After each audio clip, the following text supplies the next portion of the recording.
এডাল মমবাতিৰ দৰে যিয়ে নিজে ফুৰি আনক পোহৰ বিলাই যায়, এই কথাষাৰ কৈছিল সৰ্বপল্লী ৰাধাকৃষ্ণনে। আৰু তেখেতৰ এই কথাষাৰ মনত ৰাখি মই কবিতাটিৰ নাম দিছিলোঁ মমবাতি। কবিতাটি মই আপোনালোকৰ আগত পাঠ কৰিবলৈ ওলাইছোঁ। কবিতাৰ শিৰোনাম মমবাতি। হে গুৰু, তোমাক প্ৰণাম। শিক্ষক বুলি তিনিটা শব্দৰে গঠিত হৈ শিলৰ চলাত ধৈৰ্য আৰু সাহসৰ বুটাম চিলাবলৈ শিকোৱা হে নাৰী, তোমাক প্ৰণাম। বটবৃক্ষৰ ছাঁ হৈ বিলাই সততাৰ সঞ্জীৱনী, কৰ্মধ্বনি দুহাত চমকিও নৰৈ দুপৰি।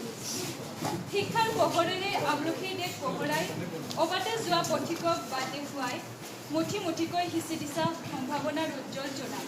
কিদৰে পাহৰিম তোমাৰ এই জ্যোতি শিক্ষাৰ উদ্যান। স্মৃতিবোৰ পাহৰা নাযায়, অনুভৱবোৰ মচলিয়া নাযায়।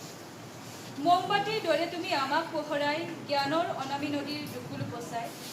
আপোনত্বৰ সংজ্ঞা আমাৰ বুকত সিঁচি চিৰদিন আমি তোমাৰেই শেষত নমনা মনটোক বুকুতে সামৰি অষ্টবেদীৰ মিছিলত হাঁহি নামৰ নিচা নৰুৱাই কওঁ উই উইল মিছ ইউ মেম।